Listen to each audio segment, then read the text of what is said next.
Hey everybody, this is Jose Blasco. We are getting ready to get started. As always, quick message on the chat box, so I know you hear me and sound is good for us to get started. Please go ahead and do that. We got 40 seconds to go.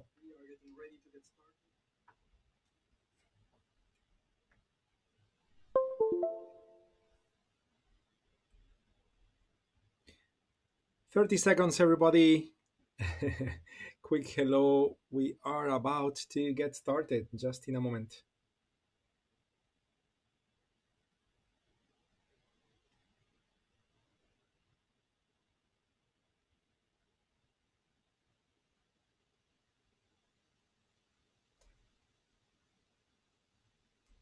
Here we go.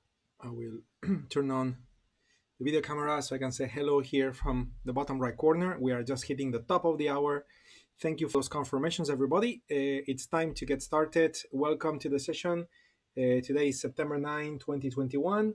This is Options with Options. My name is Jose Blasco. We're going to be talking about options. Obviously, we're going to be looking for market opportunities, assess trades that we have in place, etc., etc. But before we get started, as always, I need to highlight the disclaimer for you to read carefully because it is indeed important information. So please read it carefully. How are you, Siderman? How are you, Maka? Good to see you, my friends. About to get started here. Here we go. Disclaimer is out of the way. Agenda for today, we're going to be looking at the market environment, review some of the trades. We're going to have some work to do when it comes to trade management actually today, even though yesterday we talked about most of it, and I thought today was going to be easier in that sense. We actually have some work to do, which is, it's good because we're going to talk about something new as well. And then we'll get into looking for trades, and that's the plan. Okay, so let's begin with no further ado, and let's go ahead and begin analyzing the market. How are you, Christian? Good to see you as well. Everyone else as well on the public streams. Hello, my friends. Let's begin. Funny, Christian. Yes, yesterday I guess I was on the dark side. Today, more kind of like blue neutral. Anyway, so let's look at the S&P again. What a market, okay? Isn't it? What a market! What a market! What a market! So take a look. Yesterday we looked at the climate. We talked about the fact that we were very much in a non-sustainable situation from the point of view of duration of the climate. 13 out of 6. We talked about implied volatility for the puts to be so much greater than implied volatility for the calls, and we saw the effect of that with this drop that took place during kind of like 4 days, if you wish. Okay, even though we were expecting a change of climate, yesterday was indeed looking like we were going to have a change of climate. And guess what? We didn't have a change of climate, even though we surpassed also the max distance 137 to 102. We surpassed the count 13 out of 6. What a strong market, my friends. And not only that, on top of that, we just got an indication, a signal, an Elliott wave potential signal. Now the one which is the how do you call it, like the fuchsia color diamond. If I show you that one, it is not the long term. It's the ultra short term. So in other words, that diamond, implies that we may go back up for a few days, but don't expect that because we have an Elliott wave indication now is gonna go to the moon. Again, the climate is very stretched, and this implies that in a normal case we would have a pause, at least one tiny pause like that one, but it hasn't happened. Okay, so again, I am still wearing the hat of, let's call it, skeptical, in the sense that I'm thinking I need to protect the downside. Now, on the other hand, yesterday I closed the one long trade that was working well in the portfolio, that was First Solar. So I am only left with Intel, which is long, which I will not review Intel today because nothing has changed. And if you remember, we said this is a trade where the maximum risk of a trade is $9. So, there is not much to be done. Plus, Intel hasn't done much today either. But the one that was making some profits on the way up for solar, I closed it yesterday. So now I am left basically with a long and a short, where the short is supposed to be a hedge of a long portfolio where I only have one long position. So that means that it's kind of like the hedge is taking control of my portfolio now instead of having the portfolio being hedged. It's like now the protagonist of the story is the hedging trade. Okay, so this could happen. Okay, this could happen, even though of course if you are in front of a computer every day and you place trades every day, normally is not the case. You always have more positions of what you are trying to accomplish.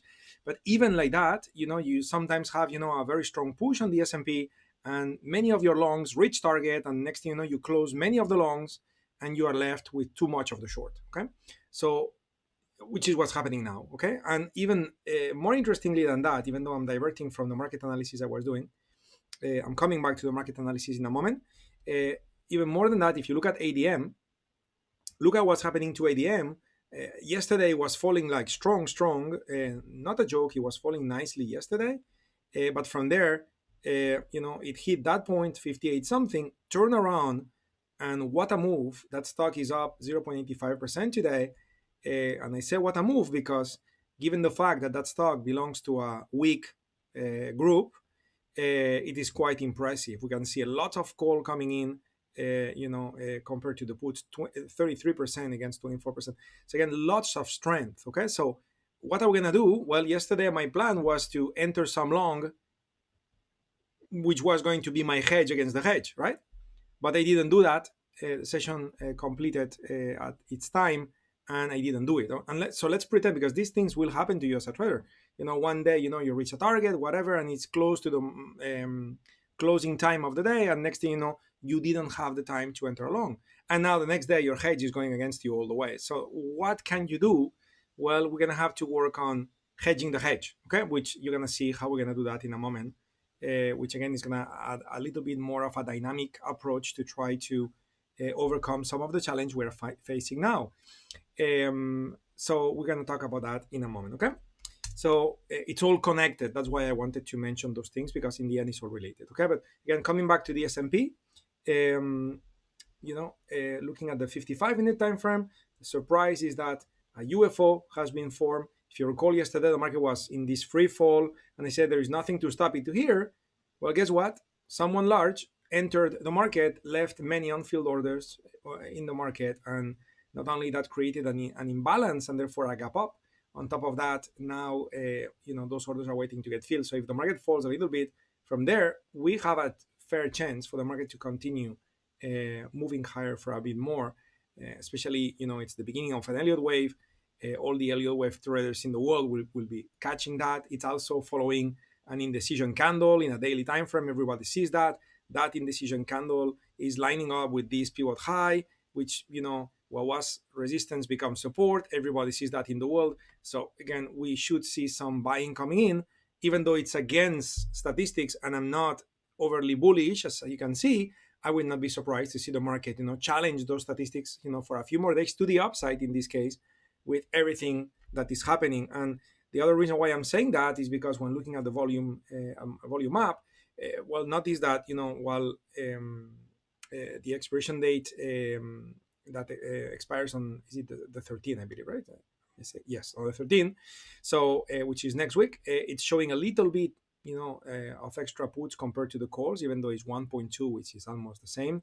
You can see how all the following expiration dates have a little bit of a bullish component. Okay, so again, we may start seeing that implied volatility start, kind of like converging and crossing over in a few days from now.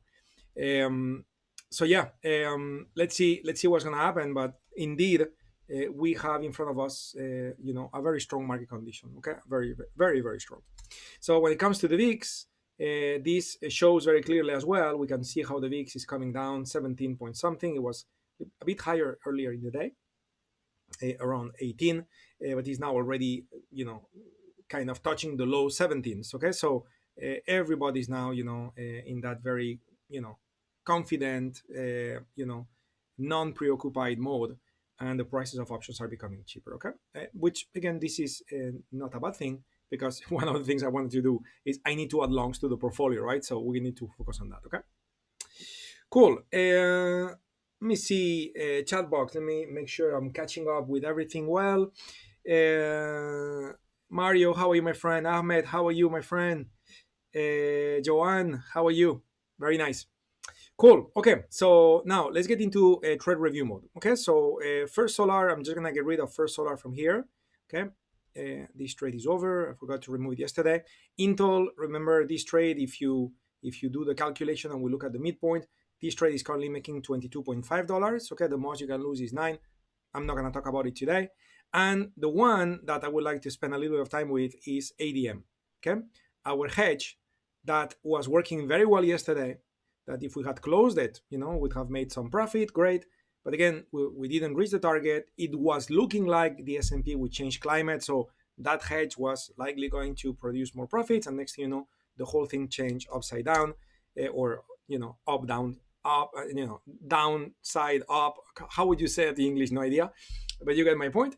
And and next thing you know, now this hedge is violently, look at that, working against us. So what can we do? Okay, options give us options, my friends. So be ready for a new things, a new situation that we are going to offset with a new approach that I have not discussed in the room yet. Okay, so pay attention. Let me know if I go too fast, and make notes. This is recorded, but again, if you need me to repeat anything, feel free to ask, my friends. Okay. So what do we have here? Well, I went from the positions window to the risk graph window. As you saw me just right click to graph it. Okay, so what do we have? Well, this trade with ADM, our hedge, has a risk of $137. So even if the S&P goes to the moon, the most we're gonna lose with a hedge is $137. So again, if I had a portfolio with multiple longs, I would really not care. The problem is that I do care because I only have one long with Intel, and I'm too exposed to this trade to hurt me, even though the most it could hurt me is 137. So now, what can I do with this trade? Okay, because again, when a trade starts moving your way, I'm talking about being directional. Okay, so when a trade starts moving your way, we can start tweaking it. Okay, we can convert bear put spread in this case, a vertical spread. We can convert that into a long butterfly. So we or a short, or long in the sense of buying puts, not long in the direction, because this is a bearish trade. So don't get confused there. But in any case, what my point is that when the trade is working your way, you can start doing things to lock in profits, or reduce the risk, or both, and all of this is great. But when a trade is moving against you and it's a debit trade, there is not too much you can do to help it, because the only way you profit with a debit strategy when you're directional is that the stock moves your way, and if it's moving against you, again, you're stuck. Okay, the only good news is the most you can lose, even if it goes to the moon, is 137. That's the only good news. Well, guess what? There is another good news. Okay, there is another good news, which is the fact that gamma is positive. Okay, this is a good news. Gamma is positive. And if I was to chart gamma, maybe it's going to be better if I maximize the window, so you can see how gamma remains positive no matter how high the stock goes. If the stock gaps up and starts trading all the way to 65, gamma is still above 0. Okay, it's going to be 0.045 or something like that, right? And if the stock starts going down and reaches below 57 something, okay, which, if you recall, by the way, our target on the ADM trade, okay, was 57.70, something like that. Okay, so remember when we planned the trade with the spread select and we made gamma to be positive all the way to target.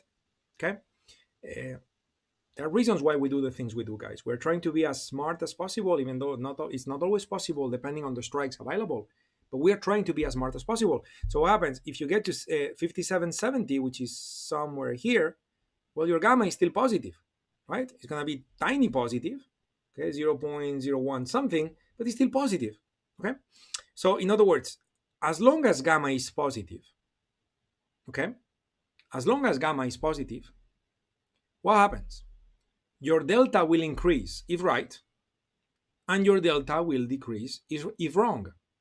And when I say decrease, I mean the exposure. Don't get confused, because we're using puts, and therefore the deltas we have are negative. Okay, so you may say a lesser value is a greater number, minus minus 0.4 is greater than minus 0.2 from an exposure point of view, but is lesser from a value point of view because they got the negative sign. So when I talk about delta, I always, in my mind, and I would suggest or propose that you embrace the concept I am explaining here, and you do it the way I do it, because again it removes confusion overall, which is I would suggest that you always think of delta in terms of exposure, knowing that of course when you're bearish is negative delta, when you're bullish is positive delta. I guess we all know that. But the number, in this case 0.3282, that number, that's your exposure. So I don't care if it's positive or negative. I know my delta is 0.3282 to the downside. Okay, so I know that. So because gamma is positive, okay, because gamma is positive and will remain positive no matter what in this trade, so I know if the stock falls, gamma grows. Let me say that again. If the stock falls, delta exposure increases.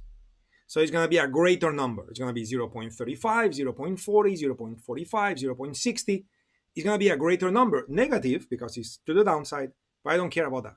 I'm just thinking about the delta exposure. So thanks to my gamma being positive, my delta will improve if I'm right, becoming a greater exposure, and my delta will shrink if I'm wrong, meaning that I profit faster if I'm right, I lose more and more and more slowly, incrementally speaking, if I'm wrong. Okay, that's the beauty of positive gamma. That's why we love positive gamma, because it makes delta to behave more efficiently for us in our trades. Okay, so what can we do? Well, I can go ahead and edit the spread with that in mind. Currently, my delta, you know what? Let's go ahead and compare spreads. Okay, so that way it's going to be more visual for you guys. So I'm going to copy the primary spread, edit it. And what I'm going to do is, again, my delta is negative 33, right? So I'm going to go ahead and add a stock leg. And yes, you heard me well. I'm going to buy shares. And I'm going to buy 33. Oh, sorry for that. I just hit the escape button on my keyboard. I'm going to buy 33 shares against my bear put spread that has a 33 negative delta, meaning I got 33 negative and now I'm adding 33 positive with stock. And you're gonna be like, stock, why stock? I'll explain that in just a moment. If I click OK, so what happens? So let me remove the study so we only see the P&L, okay? So what happens? So let me explain this. Okay, this is where we are now. Okay, so this is where we are now. Okay, the white line 63.8 is the current price of that stock. Okay, and the current P&L of the trade is negative 29.5. So, this is where we are now. And if I buy 33 shares of stock now, I start from that point. That's where I am. Now, the blue color, okay, this one here, okay, this particular line with the blue color, that is my original trade. Okay, and sorry for the lack of precision with my drawing. This is the original trade. The orange color, okay, this one, this is the new trade as a product, okay, of combining the stock together with the original trade. Okay, so what do you notice? Well, you notice that if the stock goes down, they will both start profiting from our current point. Of course, the one which is the original trade would profit faster. Okay, would profit faster. But the one which is orange would still profit, and especially if we reach our target, which is 57.70 or something like that, we're going to be above the zero line. Okay, and we end up with a profit. It's not going to be a humongous profit, but we are going to make a profit if we end up reaching our target. Okay, now, before I keep going, could you guys please confirm that I am not driving you crazy and you are with me? Okay, I still have multiple things to explain that will clarify all of this, but so far, how are you guys doing so far? Please let me know. How is it going?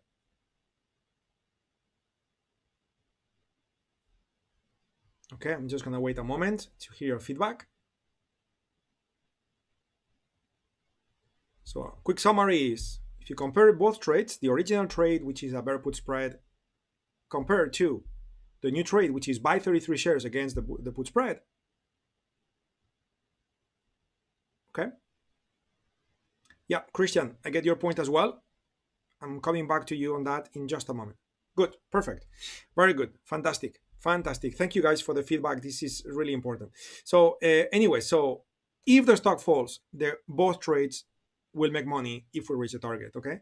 Now, what if the stock keeps rallying up? Okay. Well, if the stock keeps rallying up, okay, you can see how my original blue trade, of course, will continue losing, and the higher the stock goes, the more it's going to lose. Even though the most I can lose is 137, as we calculated before.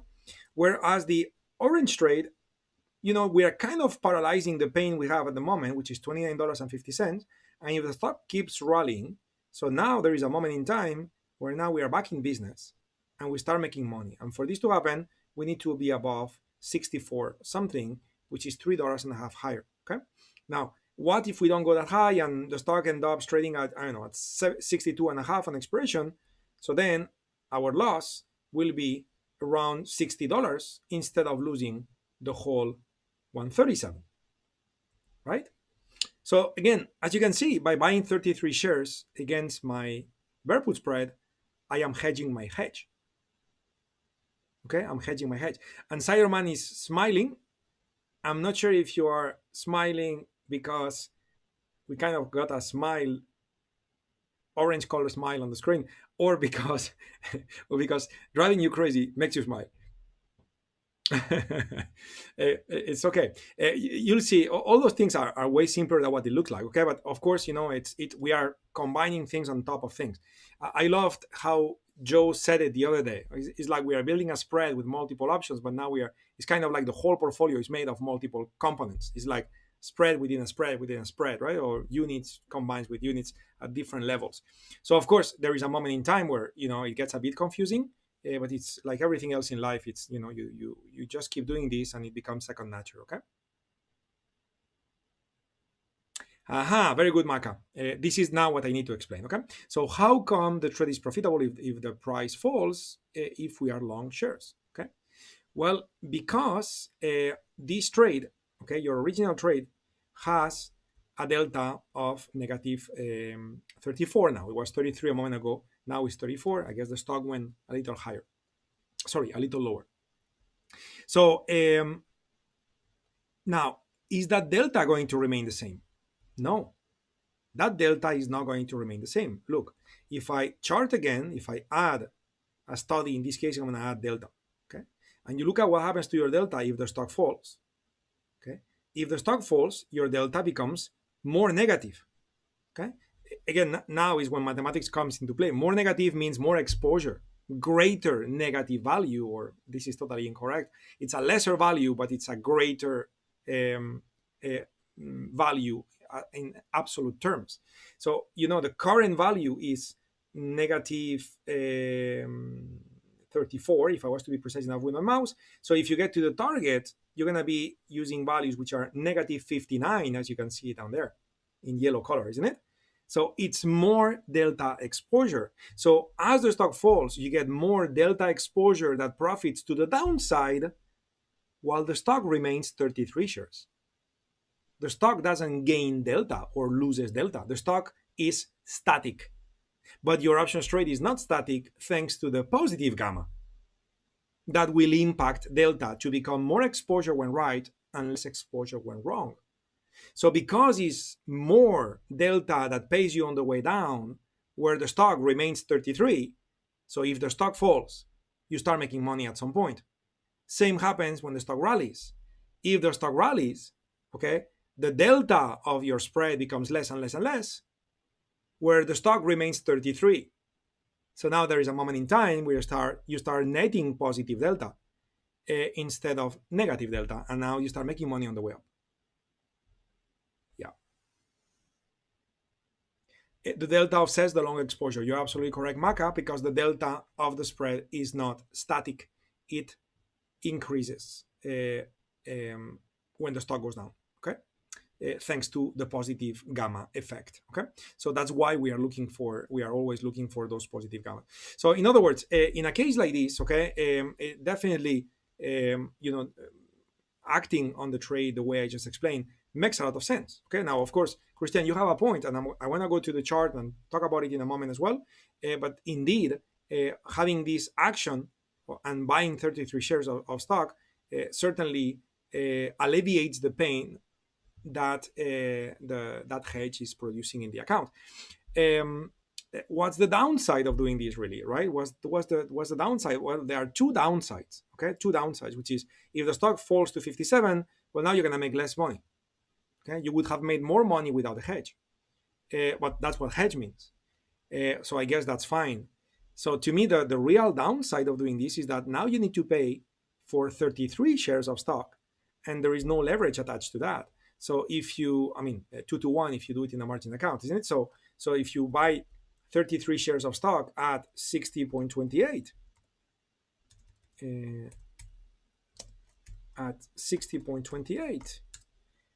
so that means that now you're gonna tie up $2,000 in the trade, and those $2,000, may save the trade, while the hedge may still help a bit. Okay. So is it worth it or not? Well, it depends. It depends on the amount of capital available on your account. It depends on your outlook. It depends on your rules. In my mind, with my trading style, it does make plenty of sense, and I would certainly go ahead and do it. But again, I could understand some of you may be like, you know what,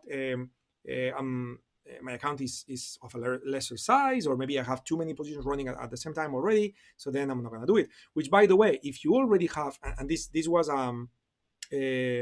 something I said even before I started explaining this, if in your account you already have more positions, you have multiple longs already, then you don't want to do that. Why? Because you need a hedge to protect the longs.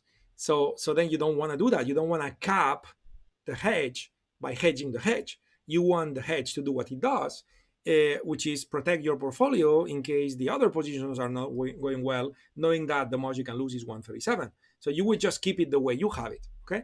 But the situation we're discussing today is, in my case, I only have Intel. It's like my hedge is becoming the protagonist of my portfolio. I cannot allow this to happen. Okay. Because it was supposed to be a hedge. Okay, not a main position. And why I don't want this to happen? Because remember, ADM belongs to a weak sector, right? As Christian said, the climate is red. So I don't want this trade to become a protagonist, okay, to the long side, okay? So I need to do something about it, okay? So Intel remains as the protagonist in my portfolio. But also, in my case, it's a special case because we meet a couple of times a week for an hour, and and then I need to spend a lot of time explaining things, which obviously it's hopefully it's why the sessions are interesting, because you learn things.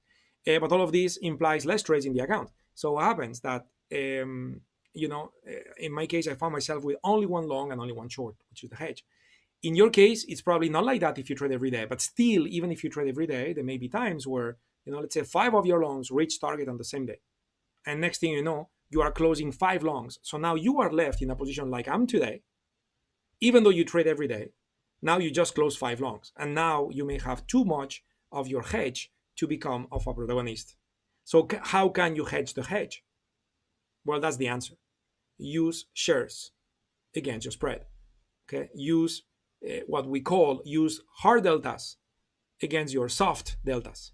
The soft deltas are the deltas coming from option strategies, in this case a bear put spread, where the hard deltas are coming from stock, and we call them hard because they're always the same, they don't change. 33 shares have 33 deltas, and it's like that forever. Okay, so let me see. So this is convenient, very good. I have no long trades at all. Okay, so we need to work on finding longs. I desperately need long trades as well in our account. Here is in it, so we're gonna be doing that now. Mario, sorry Jose, if our loss on the stock is 82, our profit, if the share goes in a direction 363 minus 82. I don't follow you, Mario. If Our loss on the stock is $82. Mario, I'm so sorry. I don't follow. I don't follow. What do you mean when you say the loss on the stock is 82? I am not sure where you're getting that from. If you could clarify this for me, it would help me understand the rest of the question. What would the targets for the shares be to exit? Very good question. Very good question. So the target would be the same as always. So you would now get into the chart. And by the way, I need to get into the chart. Okay. Oh, not there. Okay. So what you would do is look at a significant turning point. Okay. And you could now project from here. So this is the highest 64. And here the highest is 65. This is the high. So you are projecting. And then your target here would be like 61.46. Okay, 61.46. Okay. So that would be the target for this trade. Okay. So that's what you would do. But in any case, yeah, again, when that stock starts moving, okay, when that stock starts moving, so you have shares, then the next thing you can do is you can tweak it. So then you can sell calls against the stock. Okay. So again, there is more to be done. Okay. And so we'll talk about that, in the next week as we see how this trade is evolving. Okay. So let me take a look at your final questions there, and then I'll buy those 33 shares. So if the share reaches 57 and a half, okay, 60/20. Oh, okay. So that would be $82. Okay. Yeah. Well, the profit, the easiest way to find out. I mean, there are different ways on how you can find out, but maybe one convenient way is just to project that. Okay, project that strategy, and as you project it, so you can just grab this line, which is the P&L, and you can just move it down to 57 and a half, which is more or less there. And as you do that, so now you can see your net result would be a P&L of -7. Actually, it would be -7 at that moment in time. Of course, the thing is that if that's the case, volatility will likely rise, and that will help the P&L too. Okay, but all of this is to be seen. Okay, so again, I'm a bit surprised about that, to be honest. 57. Let me see if I didn't do this right. Yeah, well, the reason why we have a little bit of a difference on the P&L with the projection and the risk profile, it's because the deltas have grown to be 34 instead of 33. So if I was to change this amount of shares and I was to start the trade a bit more delta neutral with 34, I believe that would help better, or maybe it's the opposite. When I was doing the simulation, it was 32 something, so I should have done it with 32. So something like that. Okay, it's just the difference between when I input the values here versus what is happening now real time. But in any case, here you can see it very clearly. If you look at the orange line and you look at 57.40, okay, worst case is expiration, which is the thick line, and on expiration you are indeed above the zero line. Okay, so I was using the projection tool, and maybe I should not have done that to not to confuse you. But when you use the projection tool, the component or the variable the projection tool adds, it's time. So expiration is here. Okay, so if I move down, okay, so now you can see how it's going to be a much better result. Okay, which is what I've seen on the risk profile, where earlier I was moving that here. Okay, so then it was a different, because it's a different day. But yeah, so anyway, so this is a possibility which I am indeed welcoming, and I'm just going to execute it so we can continue talking about it in the following weeks. But before I do it, I also want to answer Christian. So Christian, you were talking about how the climate is still red, and therefore doing this may not be a good idea. Okay, and I get your point, and indeed I am with you 100%. Okay, the only reason why I'm open to do this and I'm willing to do this and I would certainly do this, it's because the other components in my portfolio is not because I'm looking at this trade and suddenly I became bullish. Even beyond that, remember that stock belongs to a weak group, so I would indeed not be open to be long that stock. I'm just basically hedging my hedge because I don't want that stock to become a protagonist in my portfolio. And now I'm too exposed to a stock that belongs to the wrong group with the wrong climate. So I need to hedge my hedge because of the current components in my portfolio. So remember, it's kind of like wearing two different hats. One thing is what you do when you're planning a trade to be taken by itself, and then you're just looking at all the different variables and the timing of the trade, and you're using the UFOs and everything else. Different story is what do we do when we are hedging. Remember, when we are hedging, I'm even open to enter trades. Okay, I'm even open to enter trades using the 8-minute time frame and using Elliott wave or just a break of a pivot point without even using UFOs, which is something I never do, but I only do it when it's time to hedge, right? So I'm okay to be less precise. I'm okay to to be more flexible with the hedges because they are there just to help. And in this case, my issue is the remaining components on the portfolio, and therefore I want to make sure that trade does not become a protagonist. Okay, that's basically what I'm doing. Christian, thank you, Jose. And there is strong resistance at 61.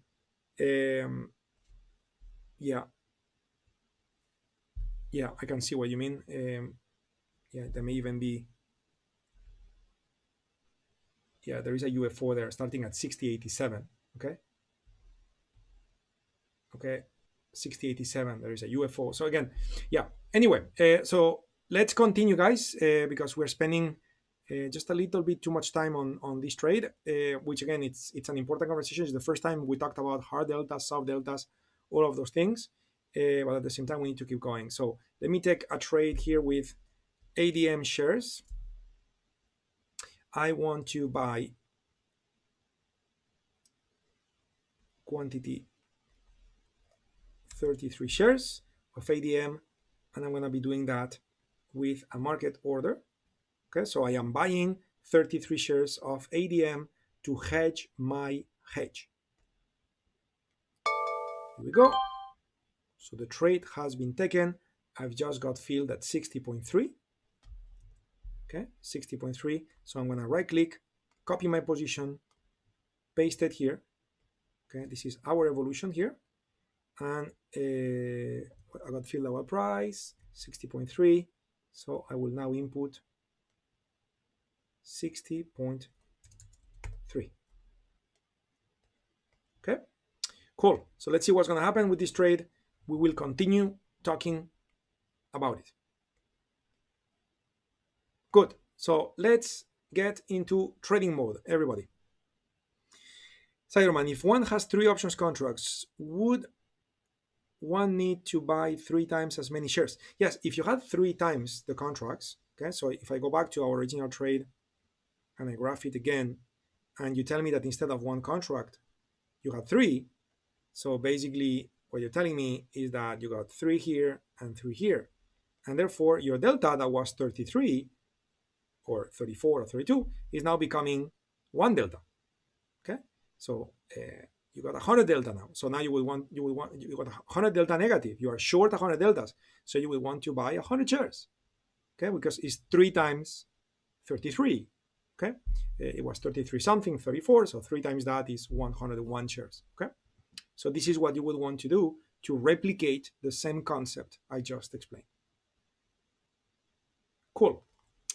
Very nice. Good questions. Okay, so guys, as you know, I wanted to talk about non-directional trading, but I'm not going to do it because we need to look for longs to protect this portfolio. Okay, so same as yesterday as we were concluding the session. So I'm looking for positive CIV spread. Okay, looking for a directional bullish sentiment from behind the scenes in the options markets. I'm looking at cheap options, CIV mean less than 20. I am looking at $34 minimum. when it comes to stock filters, group rotation is set with strong up for the long term. We got a scan list. I have it loaded. Perfect. In this tab, we got nothing check. Perfect. Earnings, we're excluding the next 15 days. Perfect. Stock price range, nothing. Auto climate, we got confirm up, sensible, and confirm up early for the weekly. Okay. So all of this is good. I'm going to click scan. And when I do that, I got no symbols. Is it because there are no markets like that? Or is it because the options are, we don't have options that are that cheap? So let's find out other ways to look at cheap options, looking at CIV mean below 2 standard deviations. Nothing. And the third choice, looking at top decrease in CIV mean in the last 5 days. And we got nothing. Okay. So that means that basically, with all our technical rules, we don't have anything with cheap options. So to find out if my technical rules at least got a green light, I'm just going to go for known. And let's see if we get any stock symbol. And actually, we got no stock symbol, which means that the technical rules I have selected are too demanding, and I am not finding what I need. Okay, so basically now I'm going to have to play with the stock filters as well as the auto climate. And the stock filters is something I would never play with. Okay, I would always at least have strong up, either in long term or in medium term. I would never go ahead and uncheck this and take the trade without this checked. Why? Because remember, stocks are fragile. I mean, you can see it perfectly today with ADM. The S&P has been moving higher. Next thing you know, ADM, which is a weak stock in a weak group, start going higher. Stocks are fragile, so at least let's have the grouping in our favor, because more often than not, it's going to help. So that is not something I'm going to, negotiate about. Ideally, I want both, okay? But I mean, I'm okay to uncheck midterm and only use the long term. So what is left for me to play with is the climate. Okay, so it seems that the weekly climate may not be available. Let me take a look if we have confirm up, sensible, and now we have two. Okay, so it seems that while the S&P didn't go down for that many days and not even change the climate to the downside, it seems that probably many stocks did. Okay, because we only have two stocks in an up climate which is confirmed, so we don't have too much to choose from. Especially HIG is not super liquid. So I'm going to start with McDonald's. Okay, and see if McDonald's is giving us what we want, okay, what we need. So the climate is sensible. Okay, what do we have on the weekly time frame? It's not confirmed, okay, but it's blue. Okay, it's not confirmed, but it's blue. Oh, sorry, I didn't type the time frame right. Here we go. This is daily time frame. So what do we have? Okay, so beginning of a climate. Okay, from the 55-minute time frame point of view, we have 60% probabilities. We have a UFO there at 238 something. This is perfect. This is exactly what we need. That UFO, 238, 92, 237, 77, it's lining up perfectly with 238, 45, which is the EMA. Okay, so we found a UFO in the right place. The only thing I'm not super happy about is the fact that the implied volatility for the puts is slightly above the implied volatility for the calls as an average. Okay, as an average 3. Okay, but my friends, I have to say the difference is so little. And today, I know because I filter it with the matrix, just so you see it. If I make implied volatility for calls and puts, instead of looking at it as a 3-day average, I was to uncheck smoothing. Okay, you will see how, well, right now, funnily enough, it's exactly the same, 16. Okay, so I guess a moment ago it was just a bit more. Remember, the implied volatility is real time here. So anyway, it's about the same. There is not a major difference, and given the fact that I don't have too much to choose from, so I guess it's okay to be just a little flexible there with common sense. Sorry for that. And the other set of rules are indeed meeting everything I need. So basically, I need that stock to drop by $1, okay, and then I'm going to be in that UFO, and I'm ready to trade. Okay, so we have a setup. Now beyond that, I want to explore other time frames. uh, 2-day, 3-day time frames, and none of them are providing a UFO in the right place. Okay, so the 55-minute time frame is the one providing the UFO I need, and I just need that market to fall for $1, and I'm gonna be in the trade. Okay, so we're gonna have to watch this one. Okay, we're gonna have to watch this one. If I was to plan on this trade from here, this location would be the location for the target, 243 and a half, something like that. That would be the location for the target. Yeah. So that's it. Give me 1 second here, guys.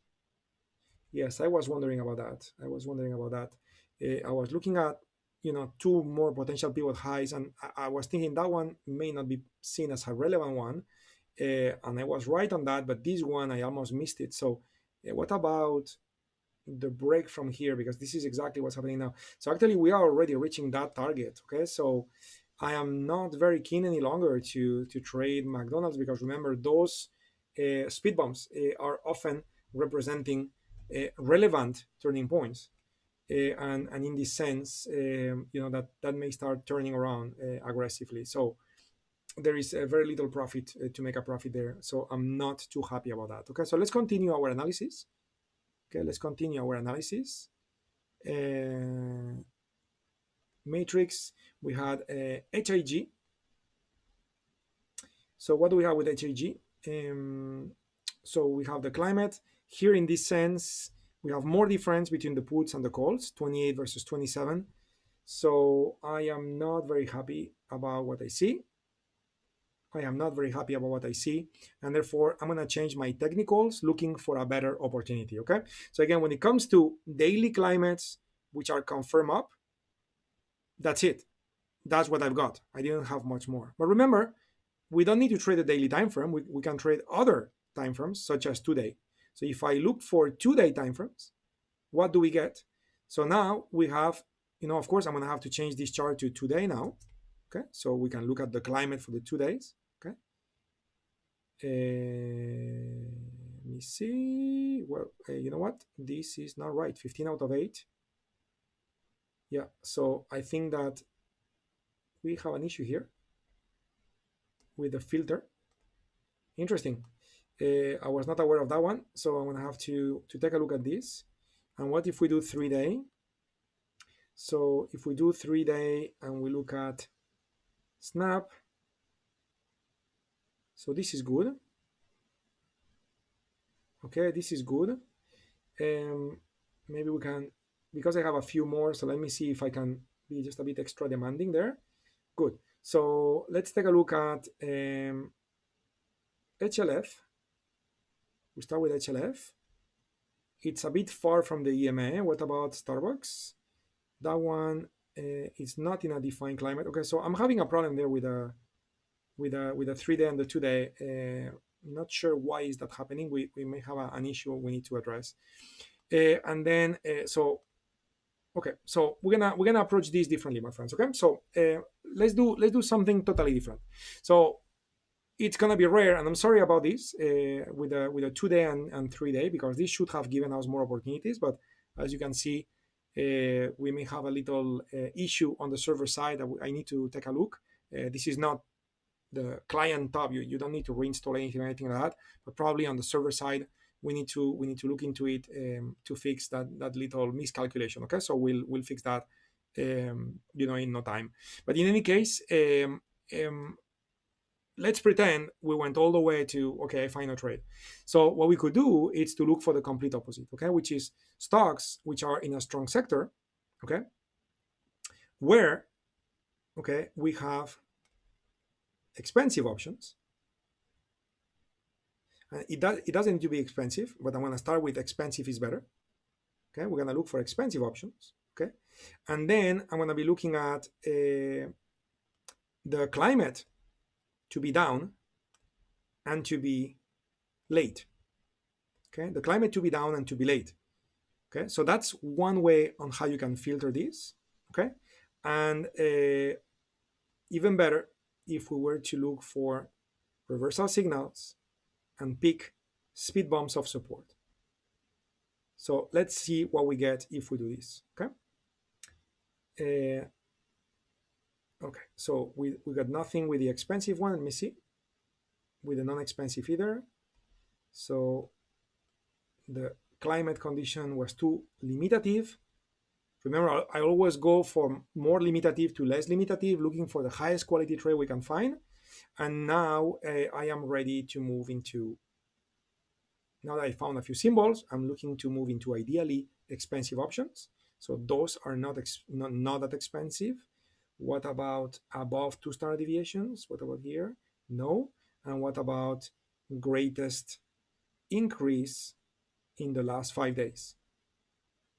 Okay, so those four. Okay, so let's begin looking at Amgen to see if that could be a good opportunity for us to trade. Okay, so I'm going to be looking at the 2-day time frame. We don't have any green UFO anywhere close by. We have one on the 3-day time frame. So let's project the speed bumps from here. Okay, let me activate, just to be mechanical, activate the pivot points. Okay. Okay, so the pivot points I'm going to use to project are, this one is 1. So we are in there. The next one is this one. And this one lines up with the UFO. Okay, so this one I'm not interested because there is no UFO, even though price may turn from there. But that one, there is a UFO, so that one is more interesting. So again, we are talking about this particular UFO. Can I read the price? So the price is 210.91. Okay, so 210, that's the UFO. So we are looking at 210. So what is it that I'm thinking to do here? Anyone is reading my mind? Okay, so I am looking at Amgen. Okay, I am looking at Amgen. I need to find out more about the earnings report. So the earnings report for Amgen is happening on October 27. Okay, so October 27. Okay, that's the earnings report for Amgen. So we're gonna be looking at what can we do with October 27 is going to be October 29. Okay, these potentially are going to be the options with the greatest spice in it. Okay, we can also use the decay tool, but I don't have time, so I'm just going to go for October 29. And from there, I want to first look at the 210 strike. Okay, and see, what's going to happen. So I want to show all the strikes, but I want to highlight the 210 here. Oh yeah, there's no liquidity, 5 to 2, no good. Okay, so we're gonna look for the next symbol. So next symbol is CL. So let's find out more about CL. So with CL, we are entering a green UFO. We are in a speed bump inside the UFO, so we are all set. So 77.34, so let's call it, I guess it's going to be 77.5. Earnings are happening on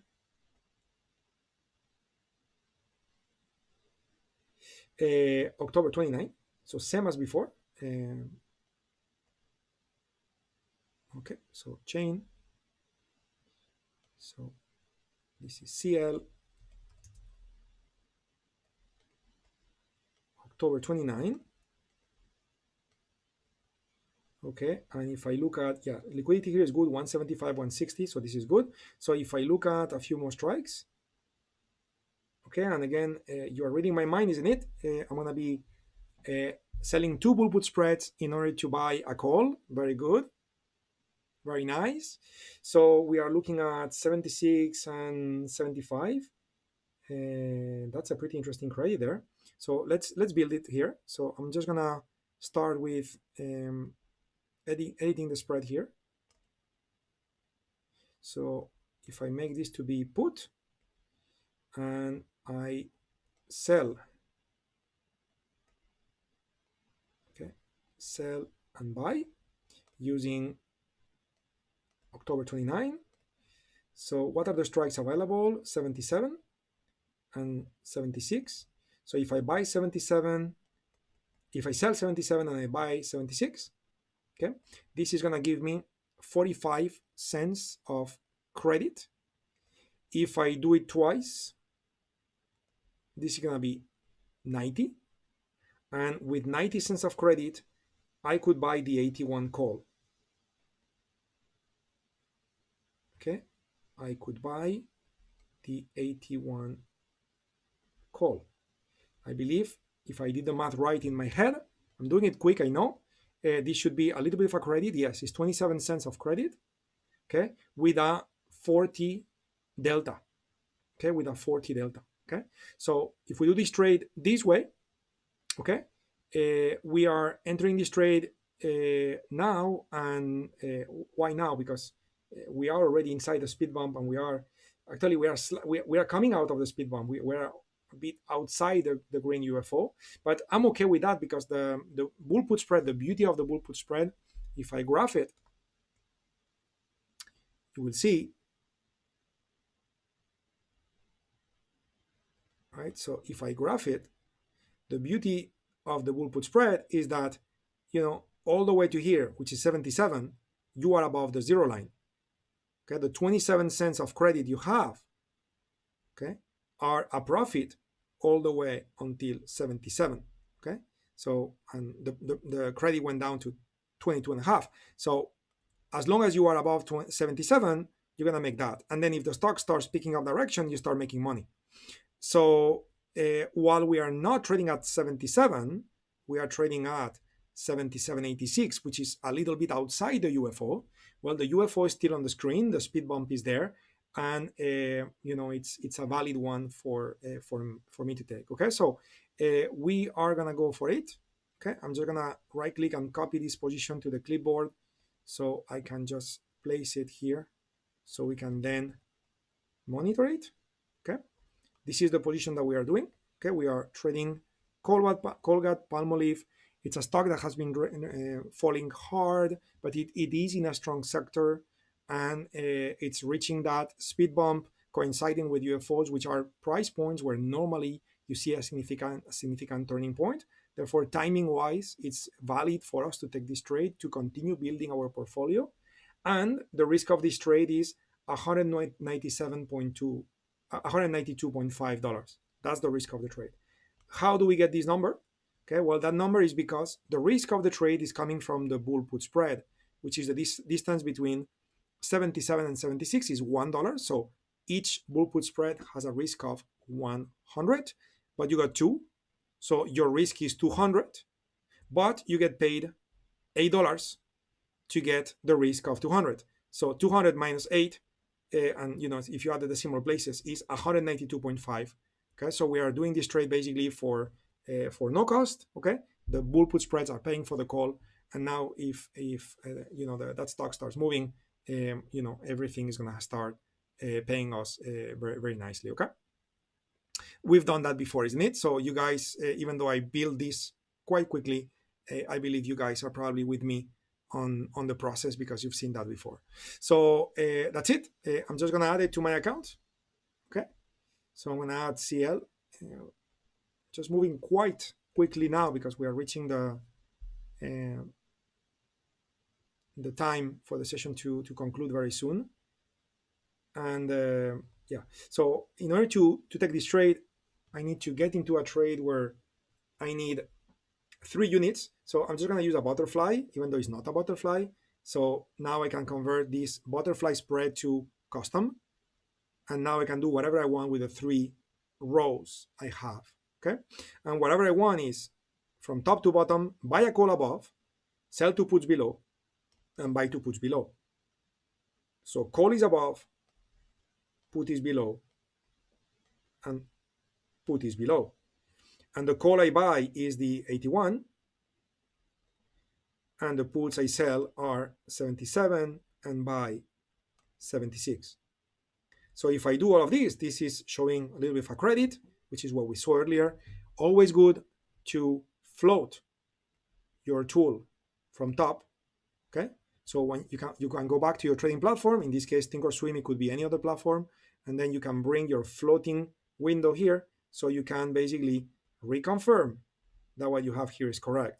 So you have the 81 call, here's the 81 call, then you have the 76 and 77 put, which is 76 and 77 put, and then it's two of the puts, one of the call, which is two of the puts, one of the call, and that way you kind of reconfirm and you don't make a mistake. Okay, so with that, I'm just gonna place the order. Okay, send, see if we get filled. Okay, and if not, you know what I'm gonna do, just to make sure I have in the account so we can talk about it in the future sessions. Okay, I'm very, very close to converting this into a market order because it's time. Please do not do that. Negotiate your spread properly. That stock has a spread which is quite reasonable, isn't it? From 0.17 to 0, sorry, from 0.25 to 0.10 with 0.17 in the midpoint. So you may get 20 cents of credit there if you do the trade. So try that, okay? Try that and negotiate this with no rush. There is no rush. That's the other beauty of utilizing the puts, which provide a credit, which allows you to be less precise on the timing, still be okay.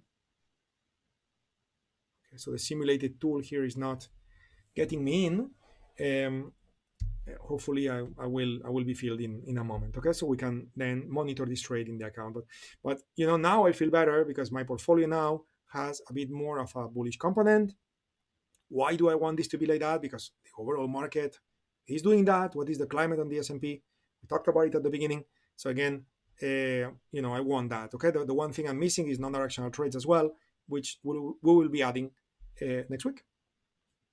Yeah, the targets for ADM, I won't have time to do that, Maka, because we need to explain the order placement and we don't have time. But I will be running sessions over the weekends in October to talk about, you know, the functionality not only of top but also thinkorswim and things like that on how to do that. Okay, but basically I will let you explore.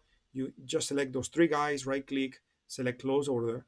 Okay, and then when you create a close order, you need to add the conditions. Okay, so if you don't know how to add the conditions, then my suggestion is that you contact the support team here. Okay, with thinkorswim, you create a support request and you ask them to guide you using the chat service. And normally they're pretty nice and they will help you pretty well. Okay, cool. The one thing that we didn't discuss is the target for Colgate-Palmolive. Okay, and okay, and the target for Colgate-Palmolive really it's very, very, very far away. Okay, very, very far away because really the next significant turning point is supposed to happen all the way up there. So again, we're gonna be monitoring that because of course we got two UFOs on the way. I would feel, out of being conservative, that definitely not the first UFO, but the second UFO at 83, that could be a good enough target for us to close the trade at. But again, we'll be, again, we are dealing with a portfolio, isn't it? So, you know, if that stock, which is currently in a down climate, right, changes to blue, if, you know, on the weekly time frame changes to blue as well. So again, when all of this is true, and as we're approaching the UFO, we look at options data with the volume map, and we see that, you know, the bullishness is kicking in hard. So then we're gonna go for that final target located up here at 88. If not, 83 in my mind would be good enough for us to exit. No need to be that greedy. Even though, again, if the stock is approaching that UFO and everything is in line for the climate to continue, then we will indeed go for 88. Okay, and that would be a fantastic, beautiful trade. Again, we'll let it play out. Okay, cool. My friends, thank you so much for joining me today. Oh, you know what? I forgot to answer. I have a question from Tim. Tim, are you with us in the room? I totally forgot to answer your question. Let me read your question very quickly. You sent me an email, and I put it here on the side so I don't forget, and I put it, because I put it on the side, and I almost forgot. So you said, yeah, you said, when you are hedging, how strict are you in terms of scanning? Do you still require a daily autoclimate to be feasible? would you still be okay with trading something that was in line with the group rotation strength, EMA, UFO, but was hopeful? Okay. Well, the answer to your question, very good question, by the way, Tim. The answer to your question is basically what I've done today. I will start my process from a very demanding approach when it comes to both the technical and the options prices on the matrix. And if I found nothing and I need a hedge because I need a hedge, then I'm gonna have to become more and more flexible. And if more and more flexible implies that then I end up with a hopeful climate instead of a sensible climate, then of course I'm not gonna be that happy. But remember, a hedge is a trade that you take just in case, right? Because the other trades in your portfolio are supposed to do what they are supposed to do. So it's a just in case type of trade. So then I would indeed accept the trade, even though it would not be my first choice, meaning that even when I hedge, I will try to find as much quality as possible. And only if that's not available and I need a hedge, then I will accept a hopeful climate instead of a sensible climate. Okay. Yeah, so that would be the answer to your question, Tim. Very good question. Anyway, Joanne, looking for the sessions? Definitely, me too. Me too. There is so much in the platform I haven't explained yet, and it's difficult to juggle, to be honest, between market analysis, trade management, planning new trades, teaching you new stuff, and on top of that, teaching you how to use the software. So all of it is just a bit too much, and I'm looking forward to have those sessions because it's going to help so much for everybody. You have 0.03 for CL Maca.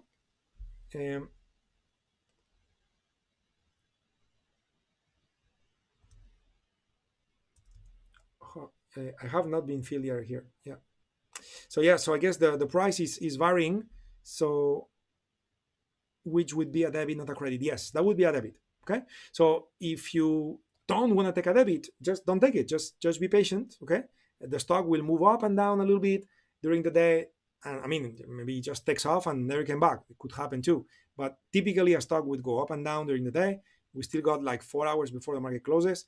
So it's very likely that you're going to get, some credit a bit later. Okay. So just stay there with your limit order patiently, and you are more likely going to get filled than not at some point a little later in the day. So just be patient. Okay. And as a backup plan, you can always find another trade. And if you got filled on the other trade, then you may cancel the trade with Colgate Palmolive. I was going to say crude oil because CL is also crude oil. But yeah, very good. Mario, thank you, Jose, for your teaching about how to improve the bear put 8 a.m. That was great. The beauty of a positive gamma for the duration of the trade up, the target price. Thanks for that. Yeah. All good. Wonderful. My friends, take care. See you next week. Look at that. We just got filled. I got filled at 23 cents of credit in the simulated account. So of course that's simulated, but that's normally a great reference because TOS tries to emulate the market conditions. Okay, so you should be able to get filled soon. I would say for some sort of a credit. Okay, nice. Take care, everybody. See you soon. See you next week. Keep up the good work. Send your questions, guys. Don't be shy to send your questions. As you are, getting better with options, discovering top and everything else and everything in between. Take care. Bye-bye.